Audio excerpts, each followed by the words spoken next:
Mesdames, Messieurs, les plaisirs est nôtre de vous retrouver dans cette grande édition du journal. L'Assemblée nationale a ouvert ce lundi 16 septembre 2024 la session ordinaire de septembre.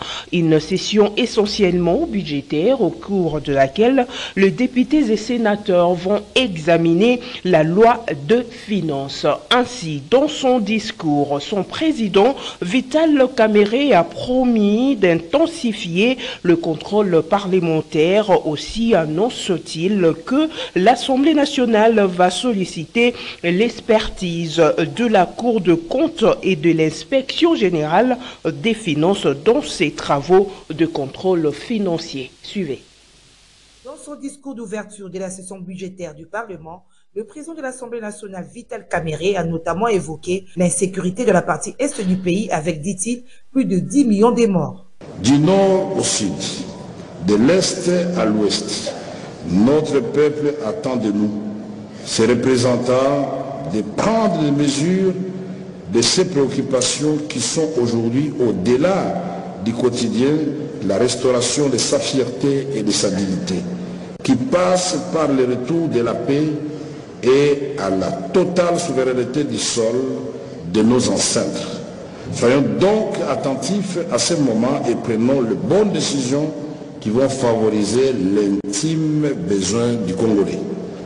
Honorables députés, distingués invités, à côté d'un autre défi sécuritaire qui constitue l'activisme des gangs urbains, communément appelés Kuluna, nous déplorons des pertes en vies humaines dues aux nombreux accidents de circulation, aux naufrages à répétition, des baleinières, tant sur le fleuve Congo que des rivières que jalonnent son majestueux parcours.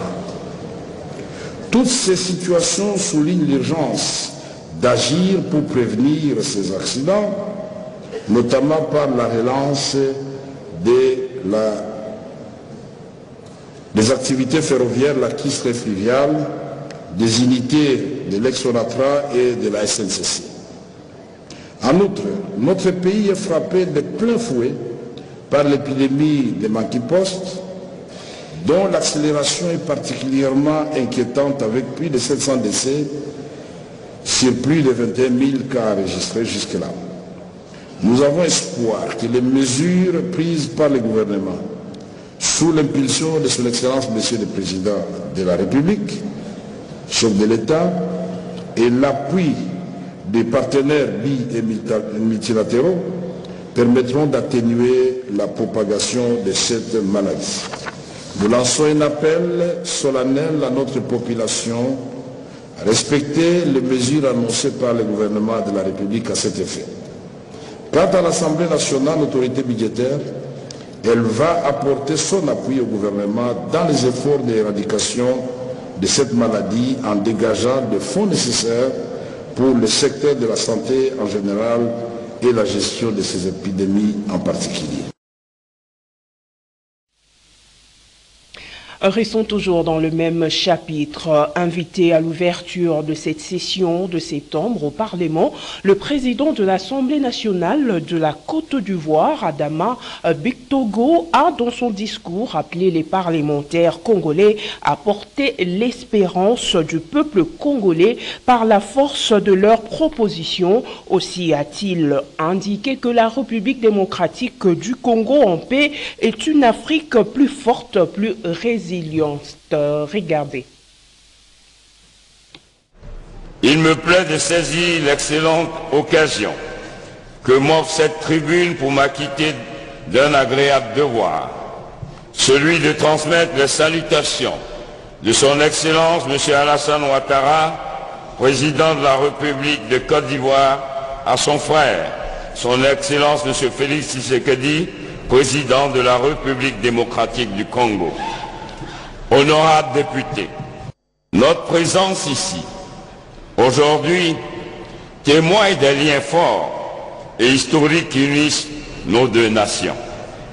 La Côte d'Ivoire et la République démocratique du Congo partagent une vision commune d'unité, de paix, de stabilité et de progrès pour l'ensemble du continent africain. Nous sommes convaincus que c'est en renforçant nos institutions démocratiques, en favorisant le dialogue entre nos peuples et en œuvrant ensemble pour la défense de nos intérêts communs que nous parviendrons à relever les défis de notre temps. Je voudrais ainsi me féliciter de la qualité des relations de coopération qui nous unissent depuis l'ère de nos pères fondateurs. Les échanges commerciaux entre nos deux États, estimés à plus de 7 milliards d'euros ces dernières années, ont connu un coup d'accélérateur. En septembre 2023, à la faveur de l'organisation à Abidjan de la 9e édition du Business Forum Makutano, premier réseau d'affaires d'Afrique centrale développé par la République démocratique du Congo et qui a réuni pour l'occasion plusieurs hommes d'affaires ivoiriens et congolais. Je me réjouis, mesdames et messieurs, à ce titre, des 26 milliards 800 millions de francs CFA enregistrés en 2023 au titre des échanges commerciaux entre nos deux pays. Mesdames et messieurs, honorables députés, dans un contexte mondial marqué par les crises économiques, politiques, énergétiques, climatiques et affecté par les grandes pandémies, nos pays doivent plus que jamais s'engager dans la mutualisation de nos forces à l'effet de relever les défis du développement, de la bonne gouvernance, de la paix et de la stabilité. Suivez à présent les réactions de quelques députés nationaux à l'issue de la cérémonie de cette session ordinaire de septembre. Ils sont au micro de Georges Libengue. J'apprécie le discours du président Kamere, président de l'Assemblée nationale, parce qu'il a eu un discours intégrateur. Il a parlé de tous les sujets, de la relance de l'économie nationale, de la sécurité de notre territoire national, de la relance de notre armée, de MPOX et de l'équité au niveau de l'application de 145 territoires. C'est un discours qui promet parce que ça donne la possibilité aux honorables députés vraiment de faire le travail parlementaire. Il a parlé du contrôle parlementaire, de la diplomatie parlementaire, tous les éléments qui pourront nous permettre d'aider le gouvernement à faire son travail pour le bénéfice de la population congolaise. Et à saluer donc la présence du président Adama, président de l'Assemblée nationale de la Côte d'Ivoire, c'est un acte de fraternité parce que si on a écouté le discours du président de l'Assemblée nationale de Côte d'Ivoire qui appelle à l'unité de deux peuples pour faire avancer nos deux économies, à faire avancer la paix dans la région et également dans tous les autres pays en difficulté en ce moment. Normal, comme tout autre discours, mais qui relève des points essentiels. C'est un bon discours parce que ça parlait des points qui sont essentiels. La question de sécurité. Si les pays, nous arrivons à sécuriser les territoires nationaux, nous n'aurons pas de problème. Parce que vous savez que les pays habités aujourd'hui avec les problèmes au niveau de l'Est du pays, où les voisins nous font la guerre. Et donc, la population de l'Est n'arrive pas à vaquer dans leurs occupations normalement. La question de gouvernance. Nous sommes un État de droit. Et donc, nous devons gérer d'une manière qui permet aux uns et aux autres d'être dans de bonnes conditions et d'avoir un développement. Et puis sachez également l'ouverture de la session ordinaire de septembre a également lieu à la Chambre haute du Parlement. Son président Jean-Michel Sama Lukonde a dans son mot d'ouverture évoqué la nécessité de doter le pouvoir législatif de son propre bâtiment. Autre détail avec Nancy Ileka et Georges Libengue. Rentrée parlementaire à la Chambre haute du Parlement ce lundi 16 septembre 2024. Le président du Sénat a ouvert la session ordinaire de septembre exclusivement budgétaire. Dans son speech, l'ancien Premier ministre a soutenu qu'il n'est pas normal que le Parlement n'ait pas son propre siège. Le numéro 1 de la Chambre haute du Parlement a rappelé que les deux chambres, Assemblée nationale et Sénat, occupent n'est qu'à titre provisoire. Cette bâtisse jadis construite pour des activités culturelles sert depuis plus de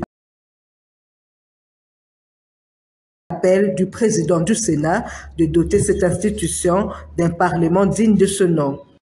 L'ouverture de cette session ordinaire de septembre, essentiellement budgétaire, et qui inaugure la 4e législature de la 3e République, m'offre également l'occasion de passer en revue la situation sécuritaire, politique, économique et sociale de notre pays, que nous avons eu l'occasion de palper une fois de plus pendant nos vacances parlementaires.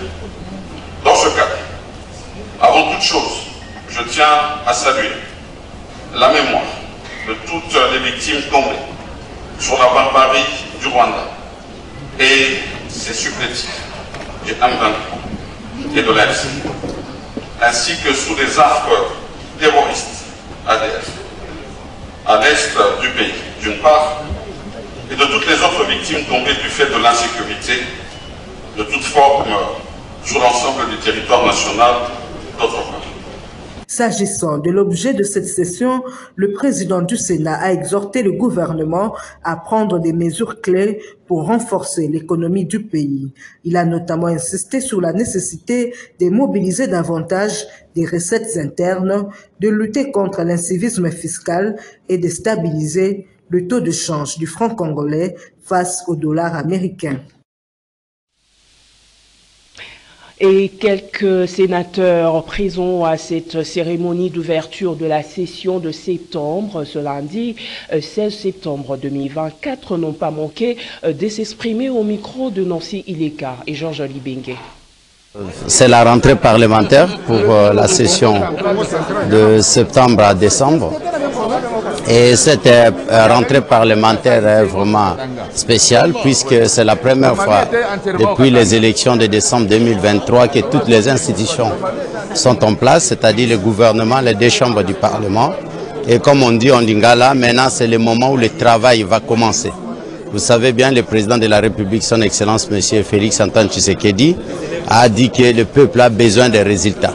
Et il faut des résultats. C'est pourquoi le discours est allé dans ce sens pour rappeler au gouvernement l'urgence de travailler et la mission qui revient aux deux chambres du Parlement, c'est-à-dire le Sénat et l'Assemblée nationale, de voter le budget conformément aux besoins et aux aspirations, aux attentes de la population et d'exercer le contrôle parlementaire afin qu'on puisse avoir des résultats attendus.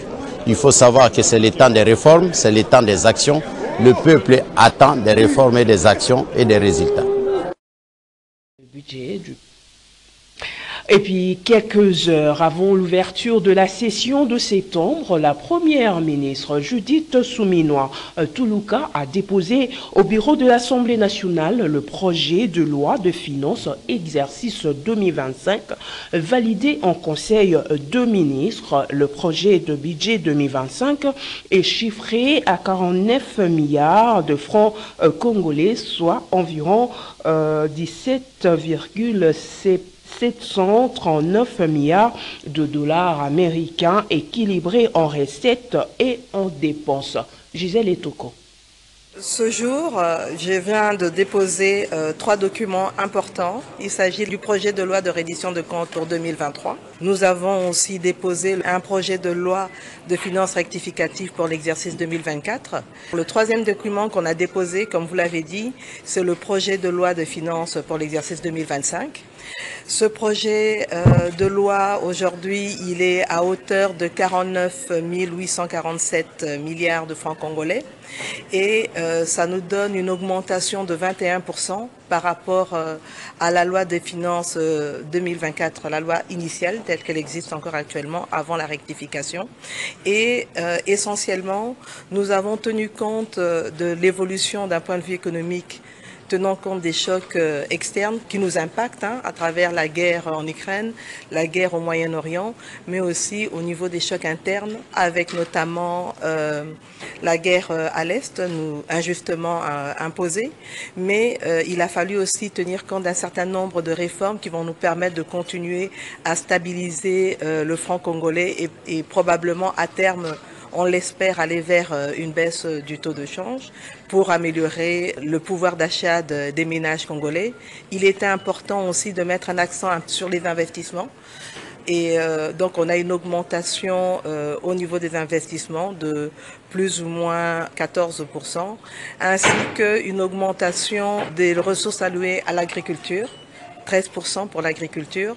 Et nous avons mis l'accent, en continuant les réformes, sur la gratuité de l'enseignement, en mettant l'accent sur un peu plus de qualité à ce niveau-là, ce qui veut dire aussi une amélioration au fur et à mesure des rémunérations au niveau des enseignants, mais aussi pour l'ensemble de la fonction publique, ainsi que de poursuivre le travail au niveau du PDL 145 territoires et de manière générale mettre l'accent sur le développement rural et particulièrement un accent sur les infrastructures routières, les routes nationales, interprovinciales, les routes de desserte agricole, les voies fluviales. Nous continuons à travailler sur des projets importants comme du port en eau profonde de Banana. Il y a des discussions en cours par rapport au Grand Inga, mais nous continuons aussi à travailler sur un certain nombre de projets pour l'électrification au milieu rural.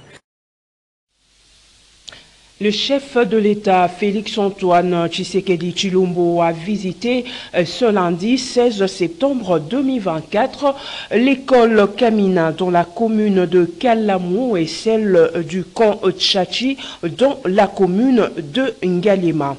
Objectif, c'est rendre compte de la poursuite de la gratuité de l'enseignement de base et de l'effectivité de la rentrée et puis de l'effectivité de la rentrée scolaire 2024-2025.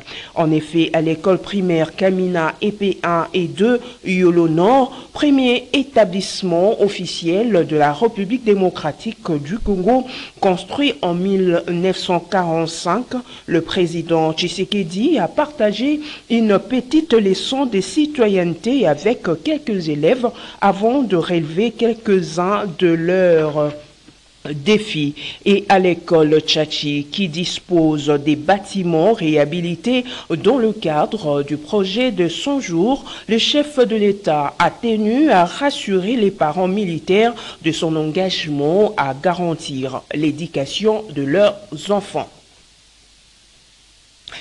Célébration ce 16 septembre 2024 de la Journée internationale de la protection de la couche d'ozone.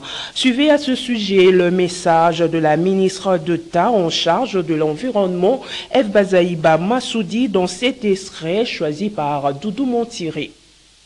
Chers compatriotes, célébrée depuis 1994, la Journée internationale de la protection de la couche d'ozone est fixée le 16 septembre de chaque année en hommage à la signature du protocole de Montréal. C'est l'occasion ici de rappeler les efforts pour lutter contre l'utilisation des substances nocives à même de perturber la couche d'ozone. Comme vous le savez, la couche d'ozone est la partie de l'atmosphère située entre 20 et 50 km d'altitude. Elle est appelée aussi stratosphère. Elle joue un rôle de protection de la vie sur Terre en absorbant les rayons ultraviolets dommageables. Elle agit comme un filtre invisible qui protège toutes les formes de vie contre une exposition aux rayons nocifs du soleil. La perforation de la couche d'ozone par des gaz à effet de serre est due aux effets naturels ou à l'œuvre de l'industrialisation humaine. Les causes sont donc de la destruction de la couche d'ozone sont à la fois naturelles et anthropiques. Grande éruption volcanique, explosion de bombes, alarmes chimiques qui émettent des dioxydes de soufre et autres gaz à effet de serre. Il y a aussi un ensemble de gaz à effet de serre d'origine humaine connus sous le nom de substances appauvrissant la couche d'ozone, SAO en sigle, notamment les chlorofluorocarbures que l'on trouve au quotidien dans des produits de la chaîne des froids, notamment dans les climatiseurs, les réfrigérateurs et les bombes aérosols qui détruisent la couche d'ozone. Chers compatriotes, les conséquences de la dégradation de la couche d'ozone sont nombreuses, dont l'apparition du cancer de la peau et des cataractes. C'est la première cause de cécité dans le monde. Plus de 2 millions de nouveaux cas de cataractes par an sont enregistrés à l'échelle de la planète. Le rayonnement non filtré du soleil peut également perturber les processus biologiques et endommager divers matériaux. Éco-parti politique à présent, l'Union de Républicains UR plaide pour un dialogue politique issu de l'accord cadre d'Addis Abeba. Son président Norbert Louyeye l'a fait savoir dans une déclaration le week-end au cours de laquelle il a brossé la situation sociopolitique et sécuritaire du pays. Gisèle Etoko pour le reportage. Pour le président de l'Union des Républicains, Norbert Louyeye, face à la situation qui sévit en RDC, il est souhaitable pour le peuple congolais d'annoncer les dialogues politiques issus de l'accord cadre d'Addis Abeba. Lorsqu'on parle de la tenue du dialogue politique, les serviteurs des églises et leaders politiques ne savent pas que le président angolais João Lourenço a été désigné par l'Union africaine comme médiateur. Sa mission est non seulement de conduire le processus de paix de Rwanda, mais aussi il lui est demandé par l'Union africaine de revitaliser l'accord cadre d'Addis Abeba. Dans la campagne du dialogue politique, les chefs serviteurs des églises et les leaders politiques se battent pour mettre en cause les efforts de la communauté internationale. Et c'est du président angolais João Lourenço qui se sont engagés pour la mise en œuvre du processus de paix de Luanda et de l'accord cadre d'Addis Abeba afin de résoudre le conflit de la République démocratique du Congo. Le président de l'UR n'a pas manqué de mettre son avis sur la tentative d'évasion à la prison centrale de Makala. Nous ne pouvons pas chercher les auteurs de ces actes ailleurs. Le gouvernement à qui reviennent le pouvoir et le devoir de sécuriser les prisons et les prisonniers est responsable.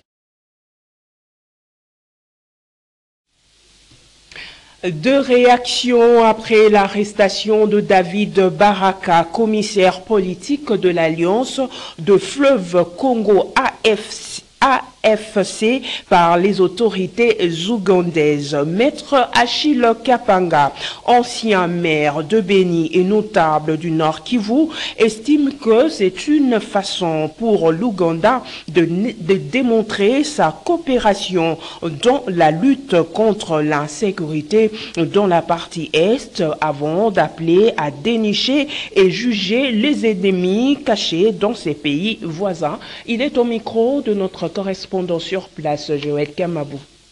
L'arrestation de M. David Baraka par l'Ouganda, par le gouvernement ougandais, ne doit pas directement nous faire réjouir, non. Nous devons maintenant chercher à comprendre. Cette fois-ci, est-ce que l'Ouganda va faire sérieusement le travail? Parce qu'on a toujours décrié que beaucoup d'ennemis de notre pays se cachent en Ouganda. Et selon c'était même beaucoup de réunions. Beaucoup de cadres de l'AFC de Nanga sont là. Une façon pour notre gouvernement maintenant de comprendre comment renforcer les liens de collaboration avec l'Ouganda pour que tous ces ennemis-là soient arrêtés et extradés, qu'on les amène chez nous en RDC pour qu'ils soient jugés. Parce que nous sommes des voisins. Tu ne peux pas chercher à entretenir l'ennemi de ton voisin, non. Parce que cet ennemi-là de ton voisin sera aussi de ton ennemi. Donc ce qui est important, c'est que notre gouvernement doit comprendre que cette fois-ci l'Ouganda veut faire mieux. Il faut maintenant qu'on y aille. Pas avec des retards, mais qu'on y ait une fois pour toutes, puisque la guerre que nous avons a des pas aussi.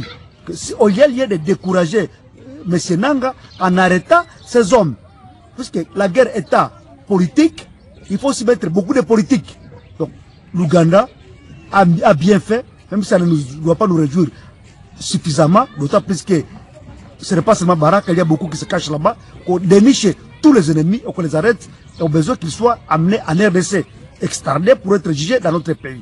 Et à la même occasion, je demande à notre pays d'entretenir de bonnes relations avec les pays voisins, parce que la plupart des fois, les ennemis de la RDC sont entretenus dans des pays voisins, l'Ouganda, le Rwanda et consorts. Donc, il est grand temps que notre pays joue bien sa diplomatie avec ces pays voisins, là, la diplomatie de manière bilatérale, et que tous les États-là, dans lesquels nous partageons les mêmes valeurs dans différentes organisations régionales et sous-régionales, qu'on puisse bien travailler dans la sincérité et que la RDC ne soit pas les lieux d'asile des ennemis des pays voisins, et autant pour les pays voisins ne doivent pas garder les ennemis de notre pays. Donc pour nous, Baraka ne suffit pas, il faut que tous soient arrêtés pour qu'on puisse dire cette fois-ci, ça y est, on a réussi.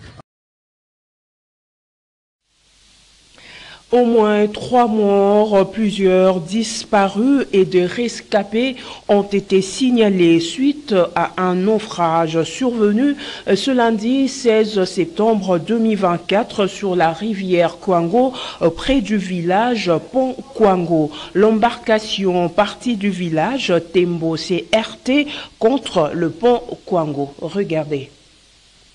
L'embarcation partie du village Tembo dans le territoire de Kasongo-Lunda à destination de Pont Kwango et Kinshasa s'est heurtée contre le pont Kwango. Au moins 3 morts, plusieurs disparus et des rescapés ont été signalés suite à ce naufrage.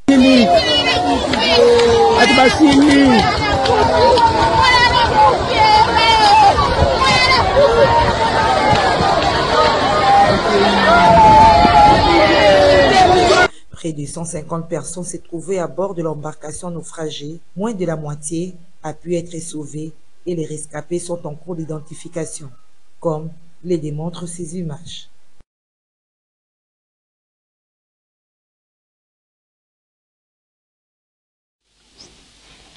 Sachez qu'en plus bref qu'un camion Ben a fini sa course la nuit des dimanches à ce lundi dans une maison d'habitation sur l'avenue Allée Verte à Binza, Macampagne, dans la commune de Ngalema. En croire la propriétaire de la maison, cet accident s'est produit à minuit. Ces véhicules s'est encastré dans la maison, faisant écrouler un mur avant de finir sa course dans les salons. L'accident ayant été provoqué par une panne de frein n'a causé aucun dégât humain. Mesdames, Messieurs, c'est par cette nouvelle que nous mettons un terme à cette grande édition du journal. Merci de votre aimable attention. Je vous retrouve encore demain avec ces mêmes plaisirs. Au revoir.